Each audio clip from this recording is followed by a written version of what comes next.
In the same week that America came to a trade deal with China, Donald Trump just said a massive warning to China about Bitcoin. But it looks like China isn't going down without a fight, because we got some big news coming out of Hong Kong suggesting that the secret accumulation of Bitcoin in China could be accelerating. And on top of that, we got another global superpower central bank that just said the obvious about Bitcoin. But before we get there, let's play the clip of Donald Trump and chat about it. An Emirati government-backed firm did a $2 billion deal using the Trump digital coins. How did that deal come about? I don't know anything about it. I really don't know anything about it, but I'm a big crypto fan, I will tell you. I've been that from the beginning, right from the campaign. I'm a believer in crypto, and if we're not going to do it, China's going to do it. It's the way I look at it. It's like AI. I'm a believer in AI because we have to have it. We're leading China by a lot. And in crypto, we're leading China by a lot. So I'm a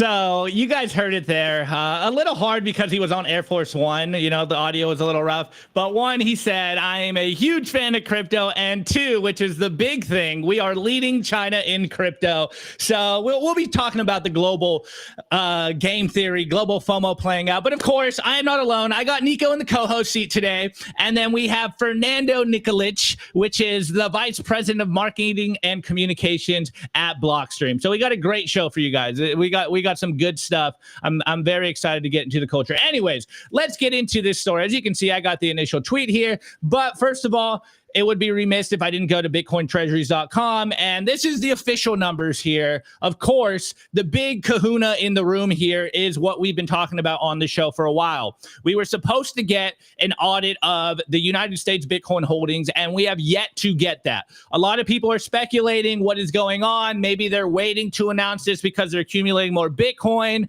which is, I think, more of the optimistic take of this. And the more cynical take is maybe the U.S. doesn't have as much Bitcoin as we claim they do. As we've heard from Senator Lummis, she believes that the Biden administration was most likely selling a lot of Bitcoin, which could explain why, you know, the whole Bitcoin prices being suppressed meme has been taking legs lately. Anyways, we're here on Bitcoin Treasuries. As you can see, the official number, or rather the unofficial official number, is the U.S. holds about 207,189 Bitcoin, and China holds 194,000 Bitcoin. Now, we don't get much news coming out of China. Of course, we have been covering this on the show. As you guys know, if you're Simply Bitcoin listener, there is a lot of interest coming out of Hong Kong in regards to Bitcoin ETFs. And we know that there is this two countries, one system policy there. So what happens in Hong Kong is obviously, or at least from our perspective, being approved from mainland China. So it looks like they are tentatively allowing Bitcoin to be accumulated through the ETFs. And of course, we all know in 2021, the whole China mining ban was probably one of the catalysts for the last end of the bull run. Well, the interesting news coming out of China is coming up from Bitcoin Magazine. A huge Hong Kong-based investment firm, Avenir, disclosed owning $857 million of Bitcoin ETF. And as we've been saying, this doesn't happen without the approval of mainland China. So the fact that they're letting these institutional firms, we also have HK Asia, I think, that's also publicly stated that they are owning Bitcoin. We don't have much news of public disclosures on what companies in China actually own Bitcoin, but we do know that there is an appetite for Bitcoin in China, whether that's from Hong Kong or, you know, from retail individual investors in mainland China. Now, the interesting kind of caveat and wrinkle to this is this news that we got out of Russia here. So, as I said earlier, they are pointing out the obvious here. They dropped this report. And of course, as you can see on Twitter, breaking: Russia's central bank confirms what we already knew. Bitcoin outperformed everything else. So forgive me, guys, I don't know Russian. So, you know, maybe you can fact check us here. But you can see on this chart here, circled is Bitcoin, just clearly outperforming everything. Did you zoom in a little bit? Yeah. Just clearly outperforming everything else on this chart. Again, I don't know Russian, but you can see very clearly they are head and shoulders outperforming everything else. And I would say this is an interesting development. Of course, we've been talking about essentially the global game theory, the global FOMO going on right now around the world of what exactly is going on. We have nation states embracing Bitcoin. We, of course, have this huge institutional capital inflow. It looks like the narrative around Bitcoin publicly in the public mind share is slightly changing around Bitcoin. They're kind of grappling with this idea of Bitcoin. But now we have central bankers out there. And of course, we saw the Czech Republic talk about doing and accepting a strategic Bitcoin reserve.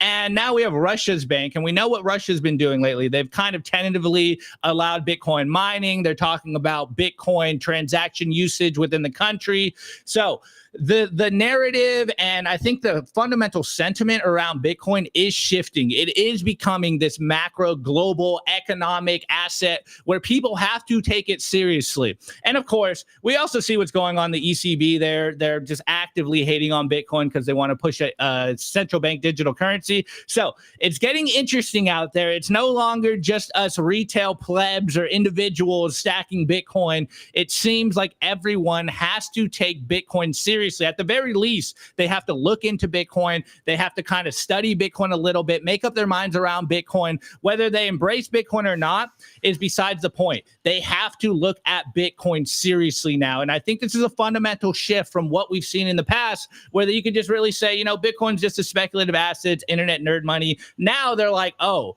this Bitcoin thing isn't going away. It's never going to end. Maybe we have to take this Bitcoin thing a little more seriously, and we're seeing that play out at the highest levels, period. So very interesting developments coming from the nation state levels. Of course, we also have news coming from the state level in the US. So things are heating up. And of course, this begs the question, man.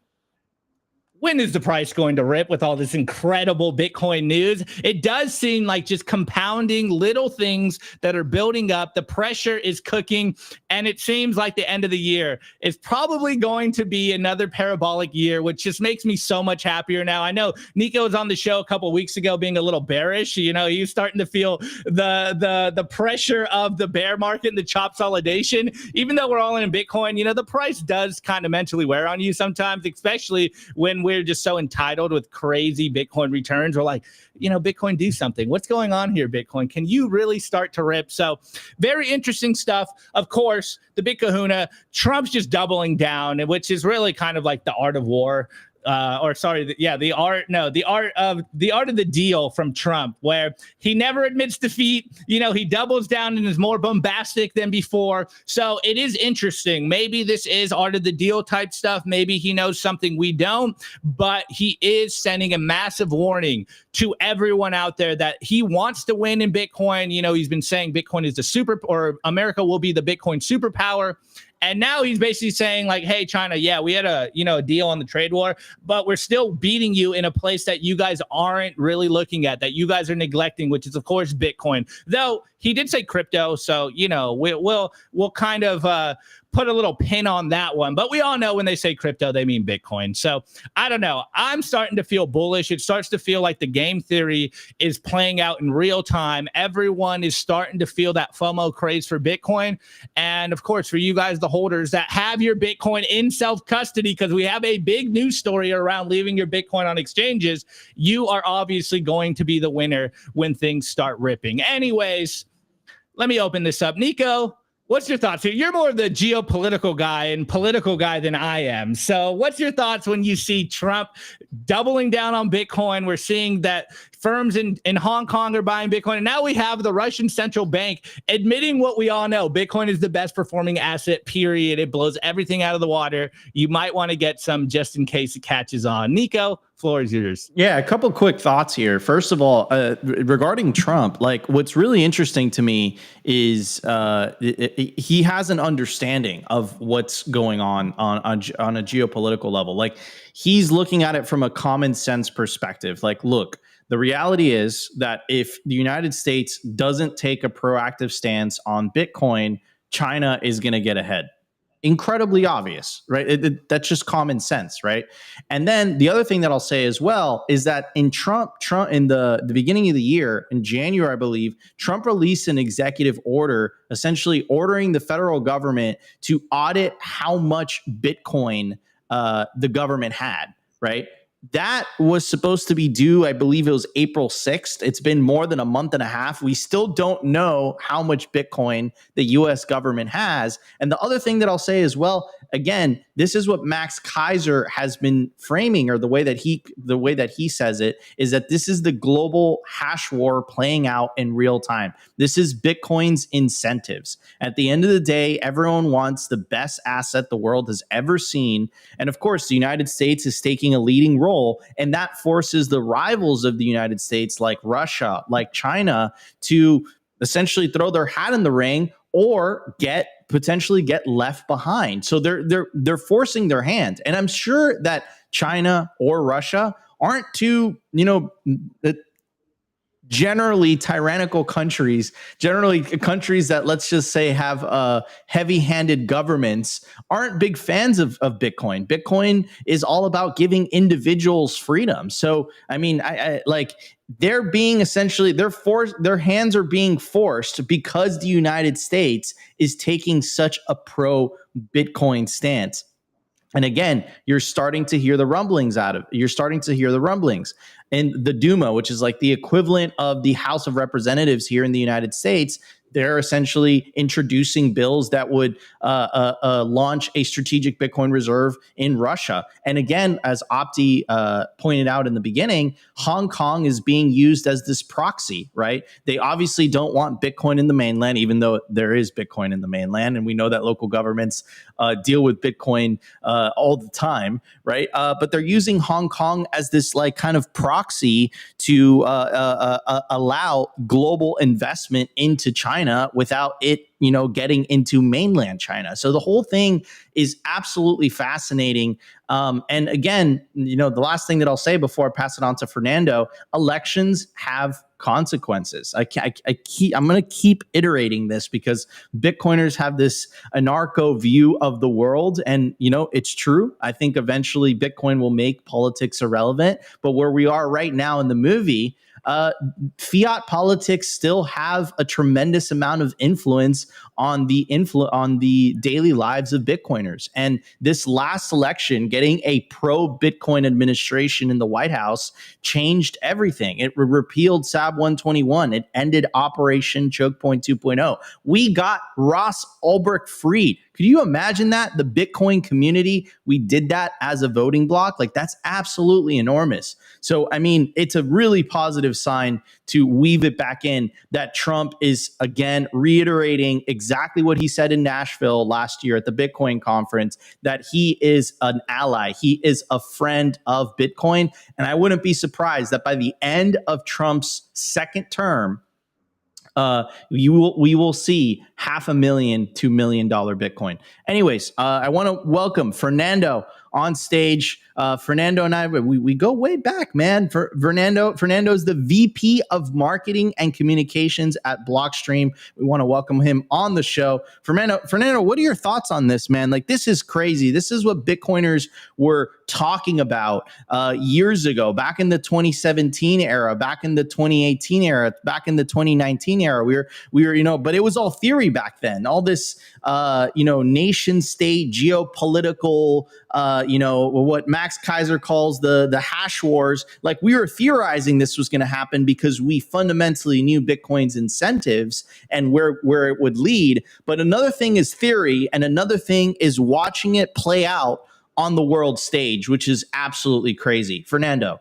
Yeah, I think, once depending on how long how many cycles back you go from when you discovered Bitcoin and it clicked in your head, I think, once you do understand the deeper properties of Bitcoin, your whole worldview changes. You see the world through a different lens. So it's easier to kind of predict a couple of things to happen. And then, at the same time, we have been kind of chipping away at promoting Bitcoin, educating Bitcoin, having people study Bitcoin, and also listening to other people's stories from all around the world as they could also adopt Bitcoin. And we see how much their life is changing and how much their environment is being affected positively by adopting Bitcoin. And look, we are kind of very reactionary to the news cycle. It's everything is happening on the timeline on a day to day. But if you really, really zoom out and you take a look at where we are right now, I mean, it's obvious that Bitcoin is at a pivotal moment in its adoption cycle.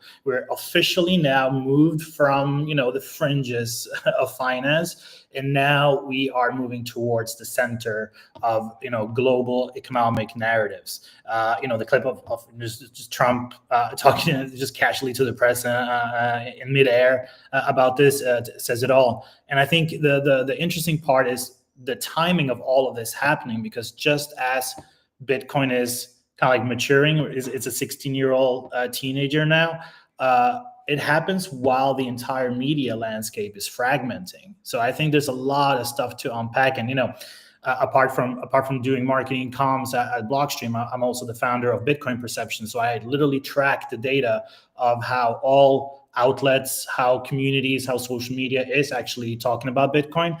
And I'm collecting data from all the way back to 2011. So to me, the data is there. The landscape is fragmenting, and I think it's going to dictate how Bitcoin adoption is going to look like in the future. So yeah, it's a insane time to be alive right now. It's exciting times, man, because it's not only do you have a non-state form of currency, but with the internet, you also have non-state form of mass communications, mass information, and it's completely changing the power dynamics of society as a whole. So I see that as well, Fernando, and you've done incredible work, documenting this, and it's a fascinating conversation, and that leads us to what we're going to cover during the numbers segment. The fiat times, aka the financial times, aka the fiat times, actually released about a 30-minute documentary regarding Bitcoin, and they completely missed the mark. I have some thoughts on it. Fernando has some thoughts on it. It's going to be great. We're going to cover it, but you guys have to understand where you are in the movie, what is happening in world history. We are living through the great disintermediation, which is powered by the internet, and it's allowed mass scale peer-to-peer communications like we're doing right now, the rise of social media, the rise of protocols like Nostr, and also the rise of non-sovereign alternative monies like Bitcoin. So anyways, it's going to be a great show, but before we jump into it, I do want to give a shout out to Simply Bitcoin's lead sponsor. Guys, we would not be on air if it wasn't for our partners, and I want to give a very special shout out to Bitcoin Well. Bitcoin Well is by far the best place to build your automatic self-custody Bitcoin stack. The reason that we love Bitcoin Well so much is because it aligns with the Simply Bitcoin ethos.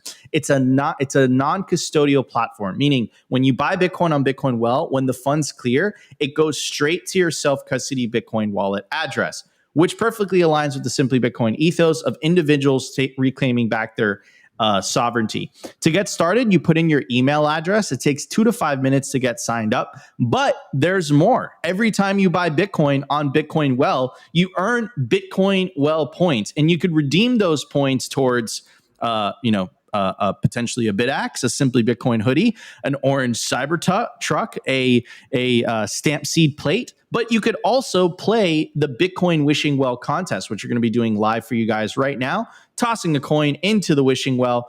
First person to scan it with their Lightning wallets has won 460 sats. If you head over to bitcoinwell.com/simply, you get 3 tosses into the Wishing Well. Every single toss, you have an opportunity to win up to 1 million sats. That's like $1,000 these days. Anyways, everybody, let's get to the numbers. We have tons to talk about. We'll be right back in just a second.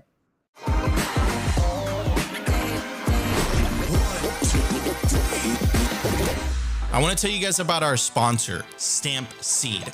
Is your Bitcoin in cold storage really secure? Are your seed words really secure? Stamp Seed's do-it-yourself kit has everything you'll need to hammer your seed words into commercial-grade titanium plates instead of writing them down on paper. Don't do that. Paper sucks. You want to literally stamp your seed into this plate of titanium.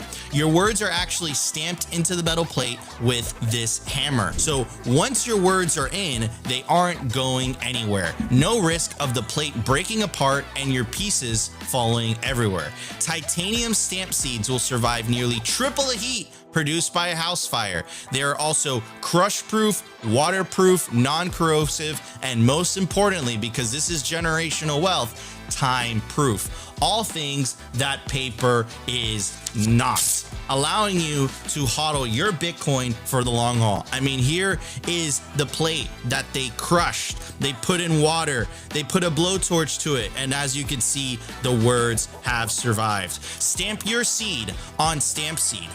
And you can use promo code SIMPLY to get 15% off anything on their store. Head over to stampseed.com today.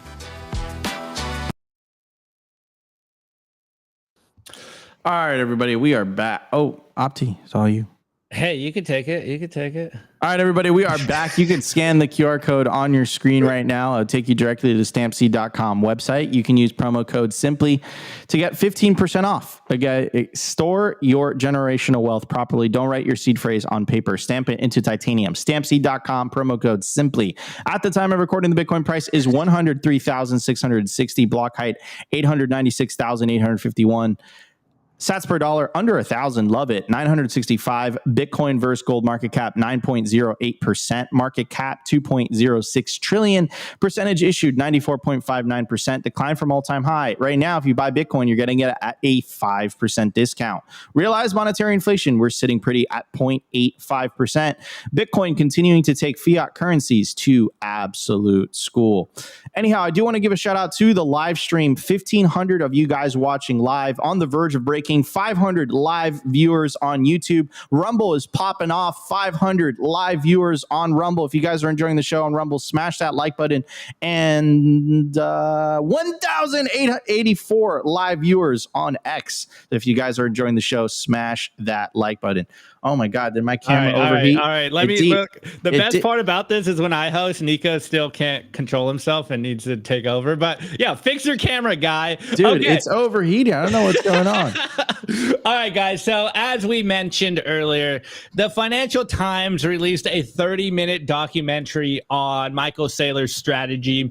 And I'm not going to play the whole thing. Obviously, if you guys want to watch it, have a good laugh. It is very interesting to see the Financial Times kind of try to wrap their head around what Michael Saylor is doing. It's obviously painted in a negative light, but I do have a very interesting clip. And if you've been on Twitter, this has been all the rage since this dropped. And so let me just play the clip and then we will talk about it. And Fernando has a great thread here, basically exposing the Financial Times as well. So couldn't have picked a better day for Fernando to come on here. But let's just play this clip, guys. We're going to have a good laugh.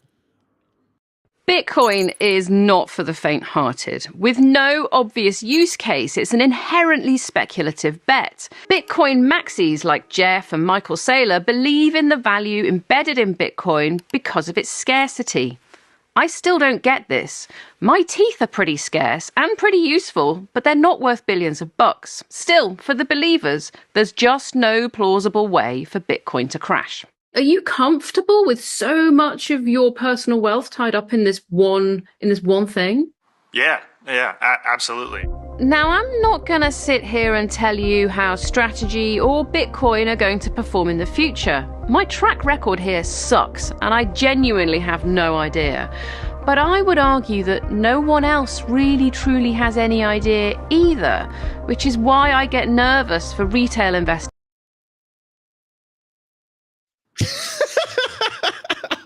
All right. Well, first thing first, remember when we used to get Bitcoin is infinite? Like, imagine cutting a piece of pizza infinite amount of times. Like, this is the same thing with Bitcoin. Now we got another ridiculous FUD line. Like, my teeth are scarce and this isn't worth $1 billion. Like, they really aren't bringing their best here. And of course, this is why we call the Financial Times the Fiat Times. We know they're biased. We've been covering this on the show for a long time. Anytime the Financial Times talks about Bitcoin, it's usually in the negative light. There's only very few occasions where they're basically forced to talk positively about Bitcoin.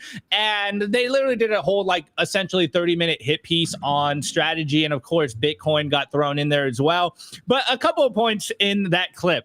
She very clearly contradicted herself. She's like, I don't know anything about this. And that point about her having a bad track record, if you watch the video, she essentially picked 2024. They have like a Financial Times poll over there where everyone picks a stock and they short it. And she picked MicroStrategy and got absolutely blown out of the water. So, it's just hilarious when you see the legacy media try to cover Bitcoin, because you can see their biases. Obviously, we know our bias. We are Bitcoiners. We understand Bitcoin. We're like Punter Jeff here. And shouts out to Punter Jeff. He's just like, yeah, I'm chill. Like, I'm not worried about it at all. It's like, we understand Bitcoin. We understand where the ball is going. And none of us are really concerned about Bitcoin going to zero or it blowing up. But I just love this clip. And, the whole my teeth are scarce part just went absolutely viral on Twitter. Everyone's talking about Bitcoin and teeth lately. And a lot of people are like, what is this new teeth meme? Well, it's coming from the Financial Times. And on that note, I'm going to pass it over to Fernando here, because we have your thread. So let's go through this thread. And you take it from here.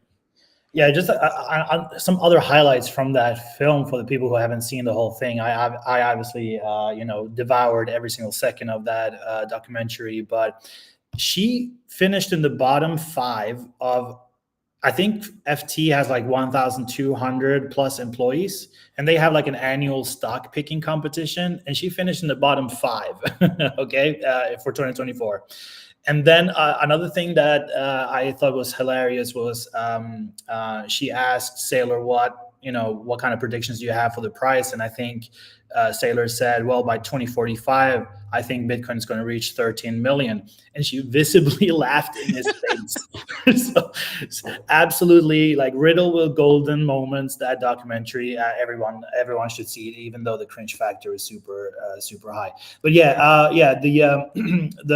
thread here, I thought it was timely because this morning I looked at the data that I gather on Bitcoin Perception, because I was just curious to see. Okay, let's take a look at how the Financial Times have covered Bitcoin, just out of curiosity, since this topic is so hot. I just randomly went back to 2018 just to get like a good sample size from the beginning of 2018 till today.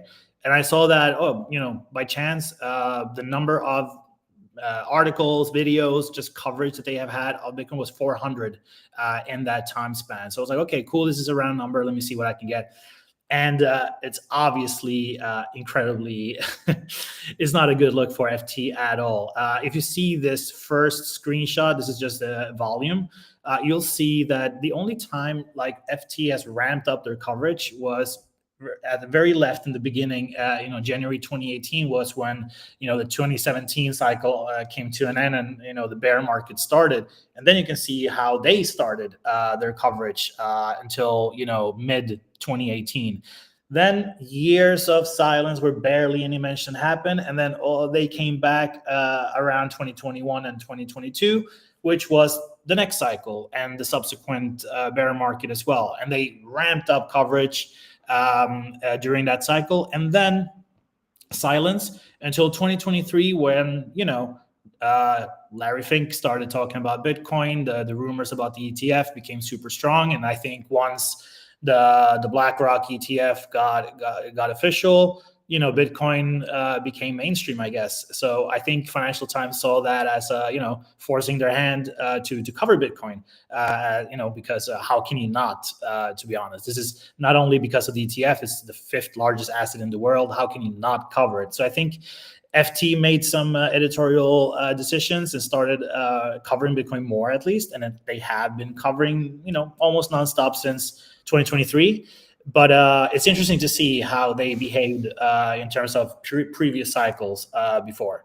But then, apart from the volume, I wanted to see, okay, let's take a look at the 400 articles and see, okay, what is their sentiment slant? And not looking good, guys. 11% of the 400 plus articles have been positive. So literally 1 out of 10 have been positive, and 9 out of 10 have been either negative or neutral. So obviously, these guys are not really Bitcoin friendly. They have always found an angle that is negatively slanted. And, the positive stuff has only come later in 2023. And, in terms of like price and market analysis, which again is because of the ETF. So I think their hand is a little bit forced to cover Bitcoin somewhat positively and neutrally, but the negative stuff is just years and years and years of that same behavior just on repeat through different cycles. So that I thought that was interesting. And then when you actually take a look at the topics that they cover, it's just market analysis and price analysis, some tech, some global adoption. But if you take a look at the actual sentiment towards these topics, it's just like, global adoption is 55% negative coverage. There's zero positive coverage when it comes to Bitcoin and global adoption. I mean, can you imagine that? Like, how can you look at Bitcoin in terms of global adoption and see all the stories? This is a simple Google search, guys, and not have a positive story to tell. It's absolutely mind-blowing how biased they are, right? And then mining, they've been somewhat neutral, no positive articles, but not crazy negative neither. And anyway, I'm not going to bore you with every single topic here, but it just goes to show that it's not only overall negative sentiment, but they really target in on very specific topics related to Bitcoin, and they really show their bias even in those times.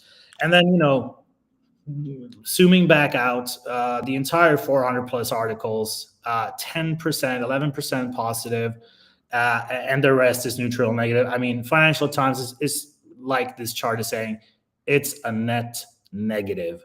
And unfortunately, Financial Times is not the only example of this, but yeah, it's very timely since that cringe documentary came out. I thought, okay, let's spend this morning looking at the data, and that's how it looks like. The data tells the story.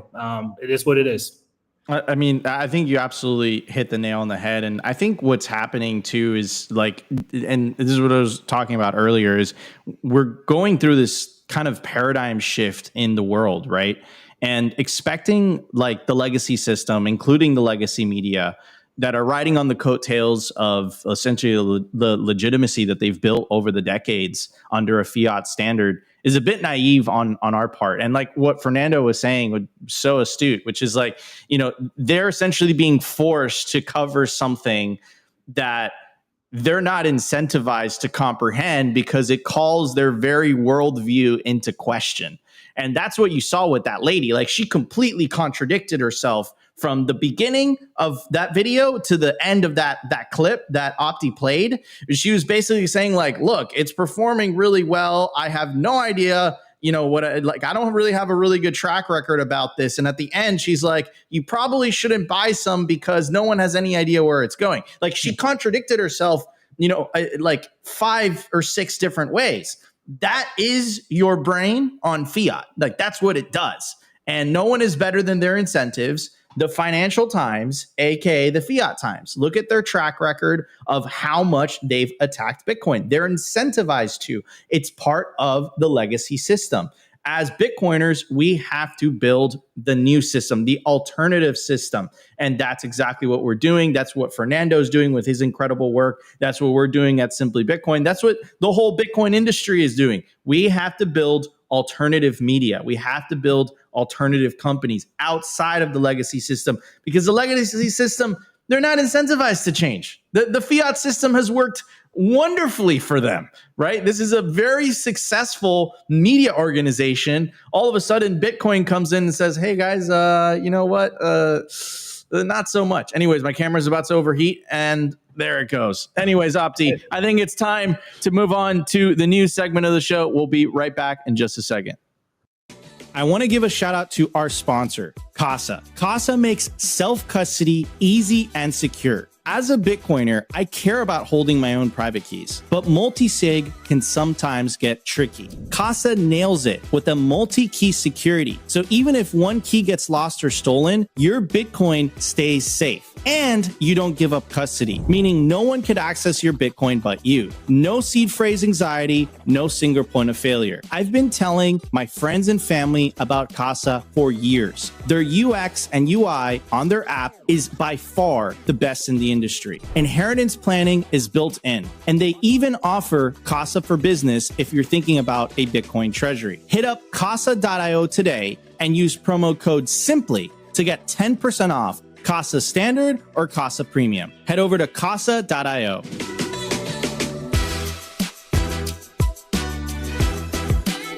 I want to give a shout out to our partner, CoinKite. If you take your Bitcoin security seriously, you'll need the best Bitcoin hardware wallet on the market to take self-custody. That's where Cold Card comes in.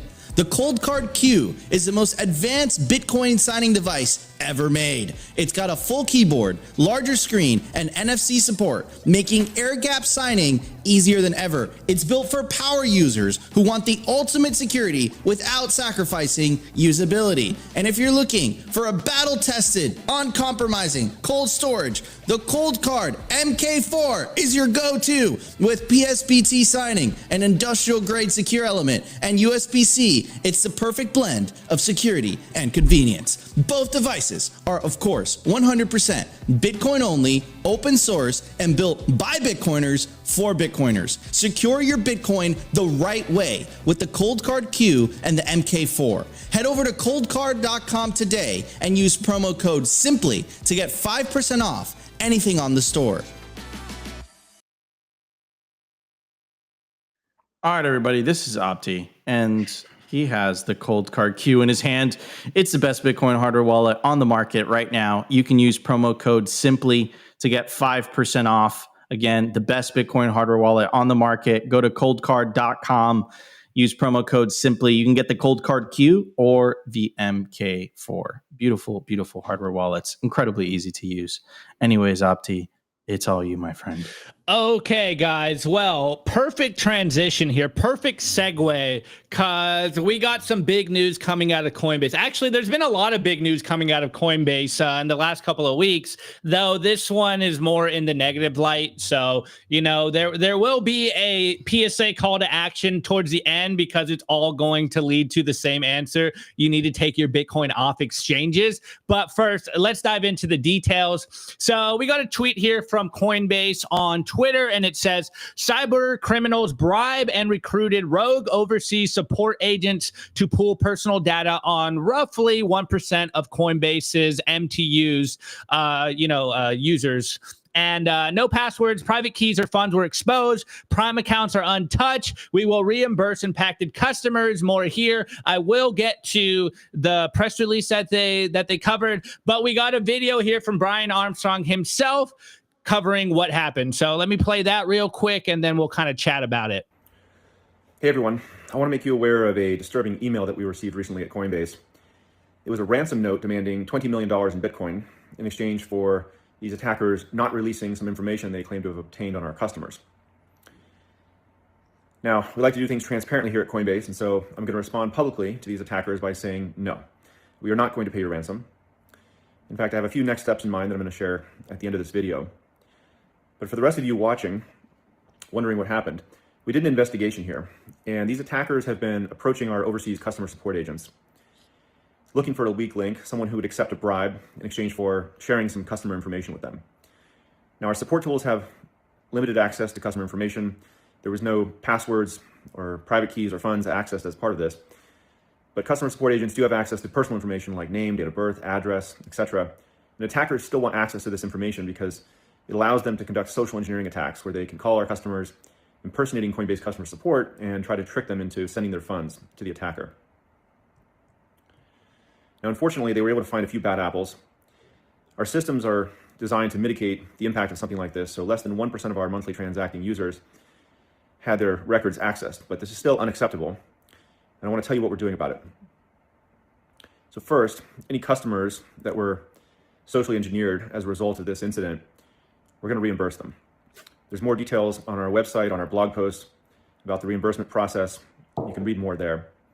Any customers who have been impacted by this or have been notified at this point. Number two, we're hardening our systems around customer support to make something like this much more difficult in the future. And third, we're actually relocating some of our customer support operations as a result of this. But the last step is maybe the most important, which is that instead of paying this $20 million ransom, we're turning it around. And we're putting out a $20 million award for any information leading to the arrest and conviction of these attackers. For these would-be extortionists or anyone seeking to harm Coinbase customers, know that we will prosecute you and bring you to justice. And now you have my answer. Okay, so interesting response here. And of course, just kind of wrapping this up, I am over on the Coinbase blog where they kind of summed up what Brian Armstrong just said. So just for you guys out there, maybe you use Coinbase or have used it in the past, what they got: name, address, phone, and email, mass social security, the last 4 digits, mass bank account numbers and some bank account identifiers, government ID images, example, driver's license or passport, account data, balance snapshots, and transaction history, and then limited corporate data, including documents, training material. That's terrible.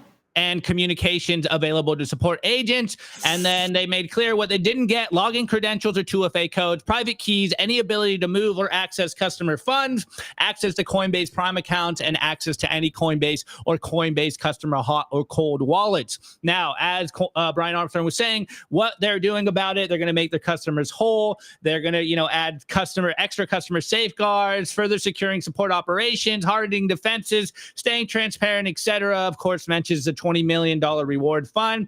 And I think here maybe the biggest takeaway here, and I know a lot of people are probably not familiar with social engineering attacks. We have been pointing to you guys like very interesting podcasts covering the social engineering attacks, and maybe you want to take a listen to them. My favorite ones are the June Seth ones because they're actually kind of hilarious, and what you can do to protect yourself. And they go, how you can stay safe. Of course, expect imposters, scammers related to this incident or not may pose as Coinbase employees and try to pressure you into moving your funds. Remember, Coinbase will never ask for your password, 2FA codes, or for you to transfer assets to a specific or new address, account, vault, or wallet. We will never call or text you to give you a new seed phrase or wallet address to move your funds to. If you receive this call, hang up the phone. Coinbase will never ask you to contact an unknown number to reach us. And of course, there's some extra stuff in here. My biggest takeaway here, though, is literally what he said in the end. If someone reaches out to you in a text message or an email in regards to your funds not being safe, well, first, you probably shouldn't have funds on an exchange. This is why we constantly push you towards products that are essentially never hold your Bitcoin. This is why we always mention and double down on the idea of taking your Bitcoin off exchanges, because it's only really your Bitcoin when you control the Bitcoin yourself. Of course, not your keys, not your Bitcoin. So obviously, I think one of the low-hanging fruits here is how essentially all these companies and exchanges are forced to gather this much information about their customers. And that's really kind of like the honeypot going on. And so, as a lot of people say, like, KYC is the illicit activity here. But to abide by the laws here, you have to get this information. And we're seeing that a lot of the traditional financial system, safeguards really do not port over to the Bitcoin ecosystem. And as I was saying, it's just like, for once, it feels good to not really respond to my emails or text messages, because I just ignore anything that comes to me from Coinbase or anyone or any exchange or talking about crypto. I'm like, yeah, I'm literally never going to talk to you because all my Bitcoin is in cold storage. So the big takeaway, guys, is obviously if you are a Coinbase user, I'm sure you already got reached out to if you were compromised. Now, this is, not really a good look on Coinbase's half, but as you can tell, or from what they are saying, this is a social engineering attack from the people that do, gather that information. So, third-party contractors, etc. And this is something Bitcoiners have been talking about for a long time, that there is a lot of security holes there, some attack vectors that aren't necessarily from the exchanges themselves. But if you have to, and you're forced to gather this much data, there is opportunities like we saw with this Coinbase attack to bribe people and take that information and, of course, disperse that around the black markets. Now, one interesting thing that I do kind of want to hit on is I know Brian's kind of making he's trying to make like a strong move here and not buckling to the ransom hackers and not giving them 20 million. But on the face, it does sound like a strong move. But it also sounds like he should just pay off the hackers and protect his customers here and pay the $20 million so that information doesn't go somewhere. I know it's not a good thing, but it does almost seem like it's not going to help those customers, because I feel like that information is going to get in black markets now. So it's already out there, dude. It's done. It's already out there. The damage is done, man. Like the thing that like people have to realize is, think about it. If you're a well-known person, right, and you used Coinbase, essentially your address just got like leaked to the public, right? To the black markets. So like, could you imagine what that entails? What does that mean, right? So like, if you're a well-known figure in the Bitcoin community, someone now knows your address. What do you like? It doesn't take rocket science to, you know, figure out where this could potentially lead to. So like, he's trying to downplay it. I do give him credit for essentially making the users whole that got socially engineered. I think that was great PR mitigation and management. But at the same time, man, like, it's unexcusable in this world of Bitcoin that we live in, you know, to essentially have your name and address leaked. That is unexcusable in this world, especially in the world of, you know, of self custody and individuals having their Bitcoin. Like that's like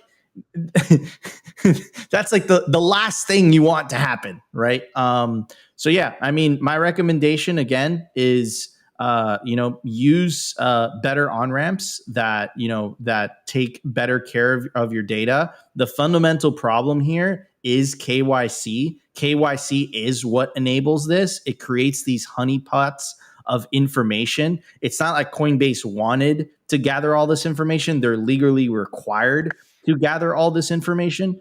But, you know, I do give Brian Armstrong credit where credit is due. He did make the users who got socially engineered whole, but at the same time, it's like the ledger hack. It's the same thing. You know, a hardware wallet manufacturer, you know, they got all their data. It was leaked, and all of a sudden people knew, you know, where that person lived, and there was targeted emails to specific people.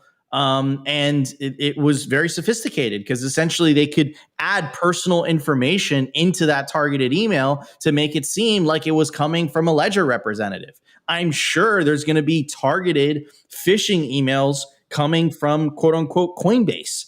Now that they have, they already have them. They already have them. Now that they have more information about you, right? So, you know, the fundamental problem here, you know, of course, Coinbase could do a better job. Of course, they could bring their call centers, you know, into the United States. However, the fundamental problem here is KYC. And remember, KYC is essentially advertised to the public to essentially protect you. It's like, look, it's to protect you. It's to stop money laundering. It's to stop, you know, terrorism. It's to stop all these things. But you have to remember the data. You have to actually like understand the vast majority of illicit finance is conducted in the traditional financial system. I think it's $3 trillion.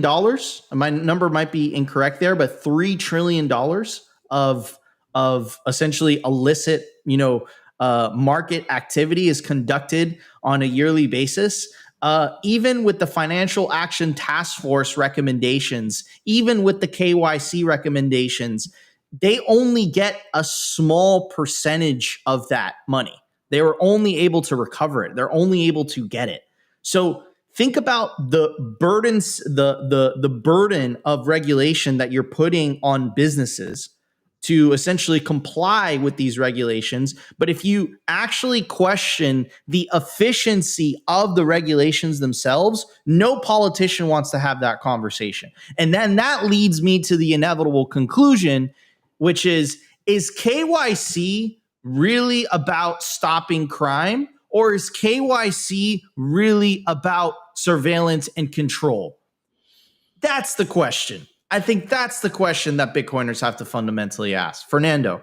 I think the fundamental challenge, if you really see the big picture, is that it's about user experience. I think as Bitcoin continues to grow and its adoption cycle continues to develop, new people are always going to come into the space, and honestly, they come for NGU technology first, and then they start to learn about other aspects of Bitcoin, including security. But it's not an easy journey. I think, well, today in 2025, it's as easy as it has been. But I think for the regular Joe trying to get some exposure to Bitcoin, it's still pretty advanced for them, and it's going to take some time. And I think exchanges are going to be the first option. And obviously, we all agree that the gold standard is to self-custody your Bitcoin cold storage, multi-sig, whatever. But that's the end of the journey, right? That's not the beginning. And I think the exchanges are still going to be the first touch point for future generations coming into Bitcoin. And the good thing about that is that in terms of hacks, exchanges are also better at that. I mean, you don't really hear about exchanges being hacked. It's more like protocols, new protocols like loosen smart contracts. Those are the things that are literally being hacked, but you don't see exchanges that much as 2017 and those times. And I think the social engineering aspect is the biggest threat. And the question begins to be, who are you going to leave that protection from? Are you going to trust Coinbase to not fall victim for social engineering? Because it's either that or yourself falling victim for social engineering. Because just because you bought a hardware wallet and you store it in cold storage doesn't mean that you won't be able to get an email and then in a hurry you click on a link or you follow, because these things are just becoming better and better as well. These people are increasingly becoming better at social engineering. So you might fall victim to that, but I guess the question is, are you sovereign to take that risk yourself, or are you leaving that risk to custodians like Coinbase? And when it comes to social engineering, it's not a technology thing that you can do like hacks. That is a human prone to error technology that is easily manipulative, and it's very hard when you're a big company that have hundreds and hundreds of customer support agents. It's a tough one. But I really think, gold standard is cold storage. But it's going to take a while, and I'm really happy for all the vendors in the space that are just increasingly just becoming more competitive. New wallets are coming to the market. The ones that already exist, they become better. So I really hope for a near future where the cold storage touch point becomes super seamless and easy, so that becomes the standard amongst noobs. Absolutely, 100%. Self-custody becoming the standard. I think Fernando brought up a really good point. It's only getting easier. There's multiple companies that are developing incredible devices to make self-custody easy to do. Because look, I'll be honest with you guys, with my parents or my grandparents, I'm Uncle Jim. It's right now, self-custody is not easy. Plugging in a device, going through the motions of it, right? So, but there's amazing Bitcoin companies and entrepreneurs actively trying to solve this problem. And, it's going to just get easier from here. I completely agree with you, Fernando. And another thing too, what you said about the social engineering aspect, which is, you could still be socially engineered even if you have your Bitcoin in self-custody. Right. So there's an educational component to this as well, which is incredibly important. But, I think the theme here, the lesson is self-custody is going to get easier. Entrepreneurs, the free market's going to take care of that. They're actively solving this issue. There's incredible companies that are doing this. And then the other thing is, educate yourself, be that Uncle Jim in your family and warn them, look, guys, if you lose your seed phrase because you decided to write it down on paper and not stamp it on titanium with the stamp seed kit using promo code simply to get 15% off, you're not going to be able to call a 1-800 number, right? That's the reality of it, right? But there's a trade-off, which that comes with tremendous amount of sovereignty and power for the individual, right? Specifically, if you live in one of those countries where the banking system isn't stable, right? A lot of us have financial privilege that we don't realize. Anyways, guys, we have still so much to talk about. We're going to get to the culture segment, and we're going to talk to Fernando, what he's been working on, what he's been focusing on. So we'll be back in just 1 second. I want to give a shout out to our partner, HIVE Digital Technology. Why HIVE in 2025? Unstoppable growth.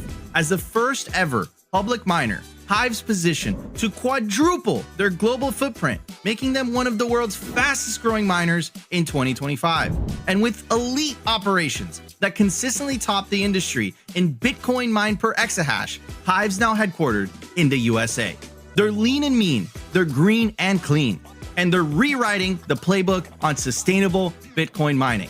You can catch the latest buzz at HIVE Digital Tech or at hivedigitaltech.com.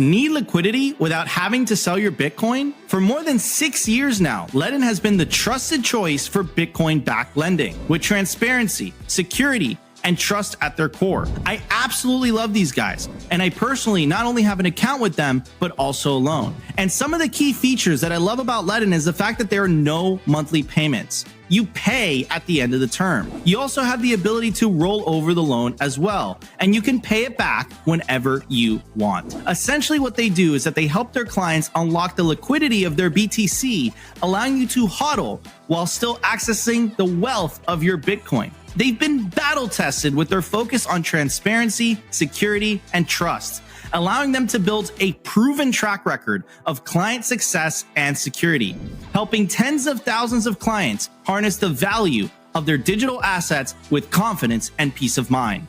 Learn more about what your BTC can do for you today. Simply Bitcoin viewers get 0.25% off their first loan by using the link in the video/podcast description. What are you waiting for? Head over to ledn.io today.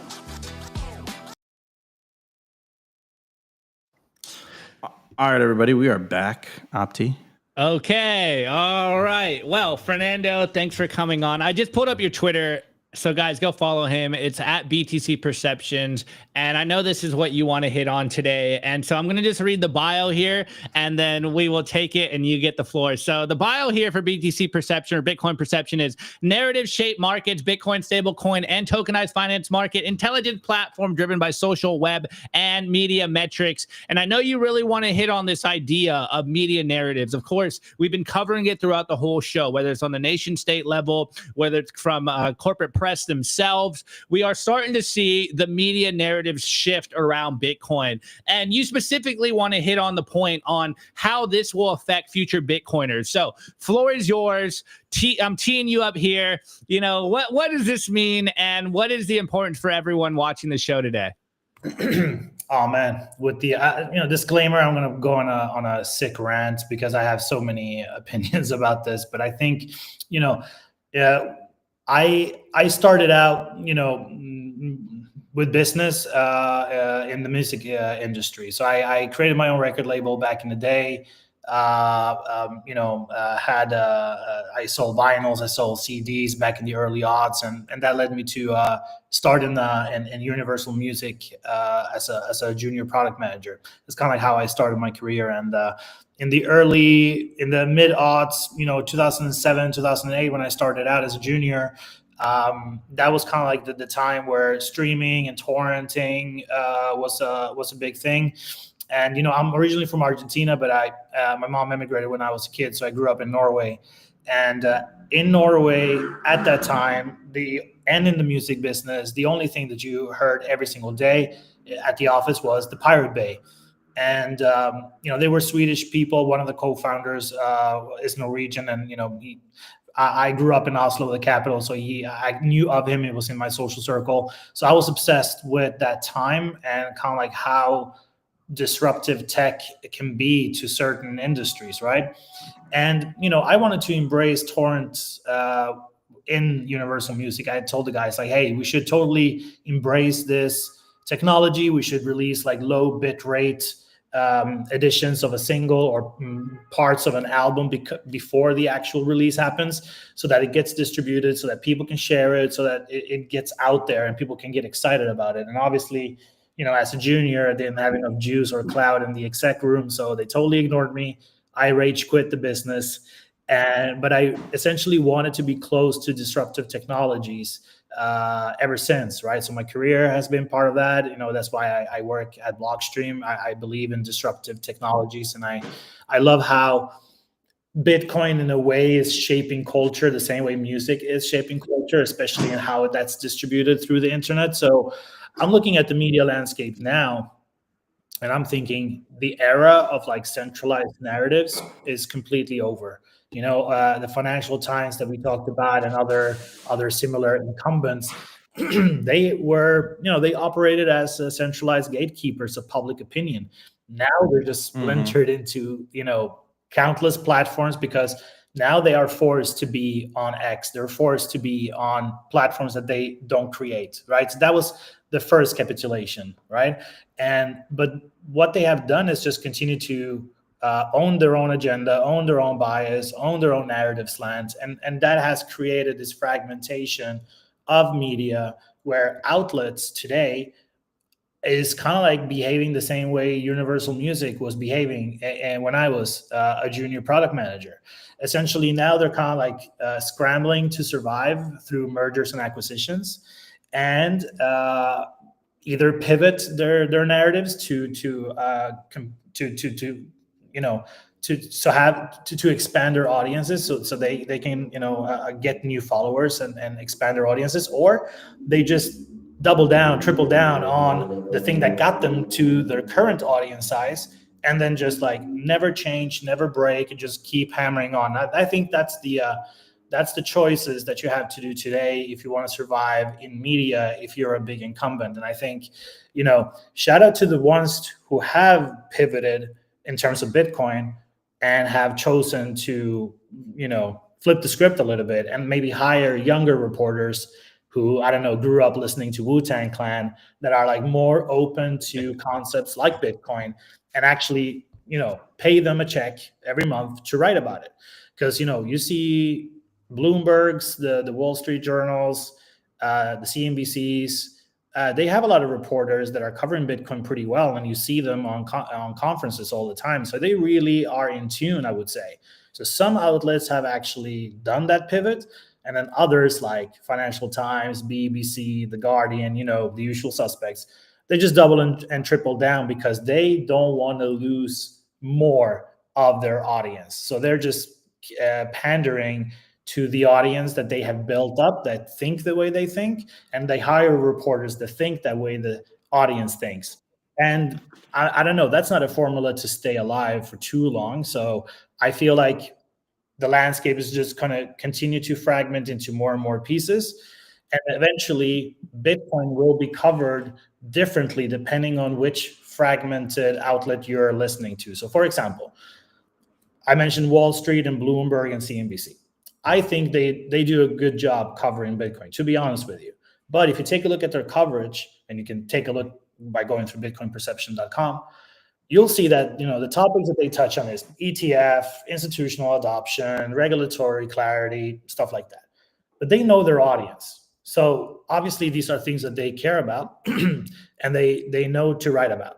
But it is in a positive way, at least, especially in the last 2 years, I would say. So you, as a Bitcoiner who know more about cold storage and how peer-to-peer transactions work, and because you've seen in your timeline how the circular economies in South Africa is working, and you have a better, more broader view and understanding of Bitcoin, you'll take a look at the Bloomberg and you say, all they cover is NGU stuff and I'm not interested. But you know what? For the audience that they serve, that angle makes sense. And I'm happy that more people are coming into Bitcoin. And you have to realize that it's going to, as Bitcoin becomes more global and adoption continues to grow, there's a lot of people that you don't agree with that are going to understand Bitcoin, but in a different way than you. And they might like other properties that you don't necessarily think are that important. And that's kind of like part of things becoming mainstream. So it's not like, Bitcoin is going to stay this cool underground punk band forever. There will come a time where that thing that you liked, that you were like part of a special club on, will be embraced by other people very, very different from you. And you know what? There's a place for anyone when it comes to Bitcoin. I think you can, Bitcoin is so transcendental, the way it changed the world, that you can spin a story about Bitcoin that almost serves every single person, every single political bias, every single mindset. So the media is a reflection of all of that. And as we are entering, a fragmented landscape, I think that's how it's going to be. People will learn about Bitcoin from only watching Bloomberg, and they will only care about NGU.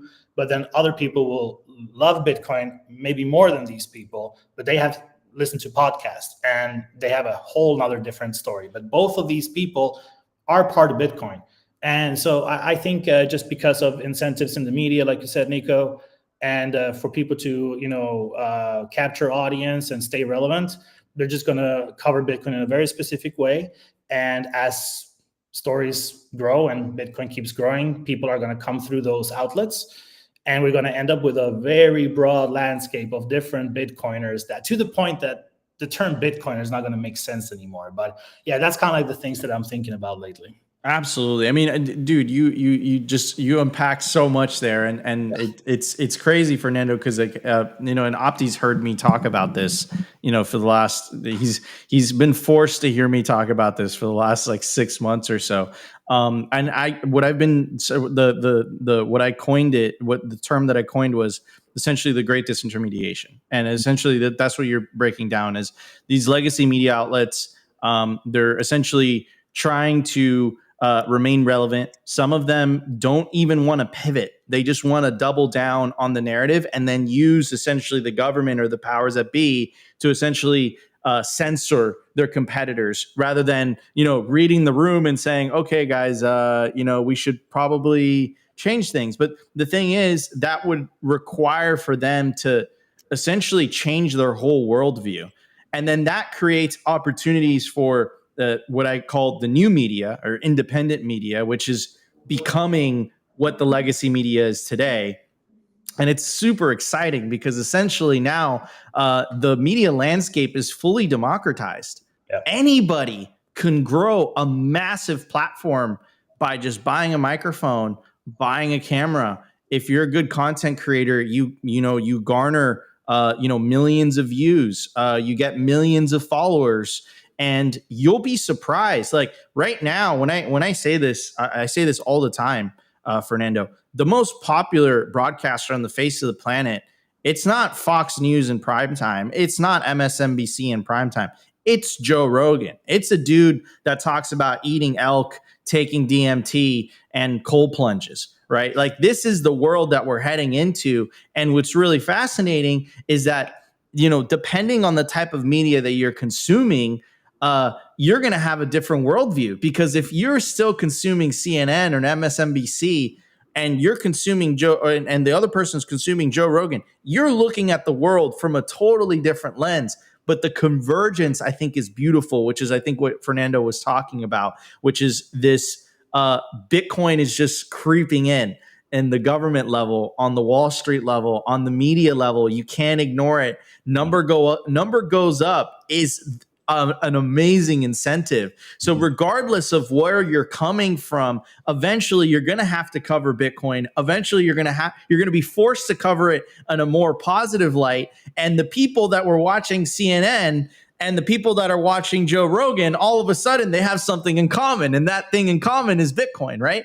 And just to kind of connect the dots, the last thing that I'll say is this is why it was so significant that Coinbase was added to the S&P 500, or is going to be on May 19th, because all of a sudden, and most people, if they have retirement accounts, they have an index fund that tracks the S&P 500, and they're going to have exposure to Bitcoin, whether they like it or not, right? So this is fascinating. This is a fascinating discussion, Fernando, and it's a fascinating topic and a fascinating phenomenon, because we've never lived through something like this in all of human history. The narrative has always been controlled.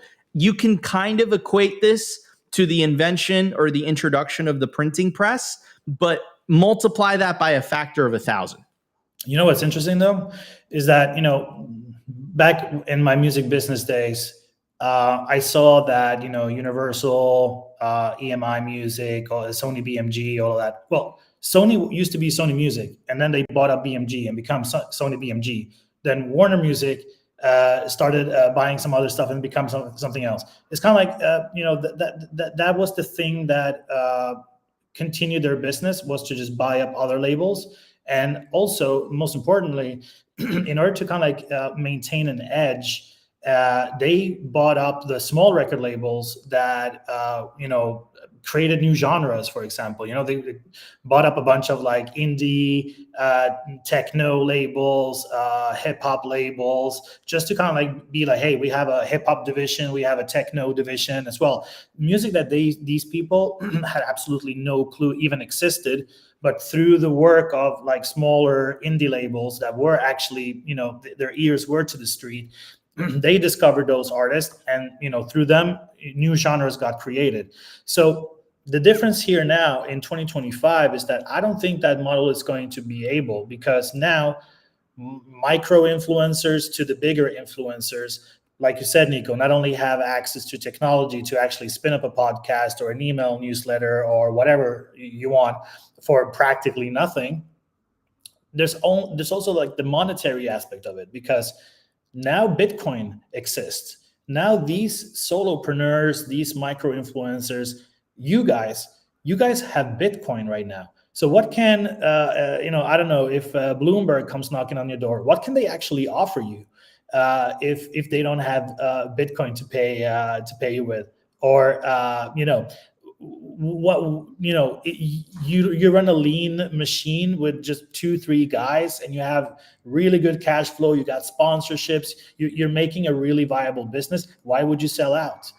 It was a very different time for small record labels at that time to survive, so they took that money when they were offering. But I don't think today's influencers that are on a Bitcoin standard are going to be welcoming bigger outlets to buy them up. It just makes no sense if you have a viable business model on your own. 100. I 100% agree with you, Fernando, and you see it too, and you see it with like the exodus specifically for the live streamers from love YouTube. YouTube's a great platform. We're big fans of YouTube here at Simply Bitcoin, but you saw a big exodus from YouTube to Rumble, from a lot of the popular, kind of content creators, right? And this is what you're talking about, right? It's before the record labels, the studios had all the power. They controlled, they were the gatekeepers of essentially what was going to go on air, what was not going to go on air. And the internet changed the ball game, right? Like, it's like, okay, you don't want to air me, I'm going to go over there, right? Like, and I'm just going to, and my audience is going to follow me, right? And that changes the dynamics, that changes the situation. And then you see them like, complain, like you see them break down, like the White House press room is hilarious to me. Now they're having essentially podcasters join that press room, and the legacy press, they're losing their minds. It reminds me of when, the blue check marks went from being assigned by Twitter to, oh, you can just purchase a subscription, you get a blue check mark. But you saw all the legacy journalists lose their minds. What do you mean I don't have the elite status of this? I'm credentialed, I'm a journalist. It's like, and that type of attitude. Listen, if you have to tell people that you're a journalist and that you are the media, you are not the media, right? And essentially that's what you're seeing. These legacy institutions are going through this phenomenon. But Fernando, you added a entirely different angle that I didn't see based on your own lived experience and your life experience coming from the music industry, that, this phenomenon it's not necessarily unique. This history is not necessarily repeating itself, but it is rhyming, and you are starting to see patterns that are playing out once again. Yeah. You have, it's all about distribution, essentially. It was back then, it is right now, right? An indie label couldn't really get their music on the shelves, because the shelves were reserved for the bigger labels, and they had sales reps, and they had the connections and the relationships. So if you, as an indie record label, wanted to get your music on the shelves, you picked up the phone and it got ignored. But if a sales rep from Warner BMG did that, okay, the tune is different, and your music is actually able to be available on a wider scale. But distribution with the internet absolutely killed that monopoly. So why would you? Do you even need the reach of the New York Times, really? You are able to grow that reach yourself. You're able to control it. You can determine what your audience is, and you can choose whether to nurture that or pivot at your own pace. Nobody tells you anything different, and the distribution is there for you to take.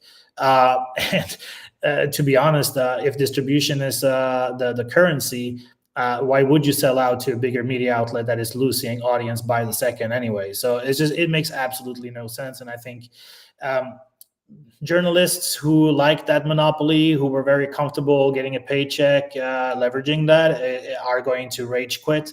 As you saw, they are rage. I don't know how many times they have rage quit Twitter, because the blue check was one thing, and then Elon Musk being the owner was another, and it jumped over to Blue Sky, and I don't know what the hell is happening over at Blue Sky. Nobody really is checking out Blue Sky. And then you have platforms like Nostr. We are, and this is for the good and for the better. I mean, we are going to live in our bubbles, and we have to be sovereign enough to know to jump from bubble to bubble and not stay within the same bubble too long. And honestly, that goes for any type of bubble, even the Bitcoin bubble. But that's the future of media and narratives, and how things are going to convince people.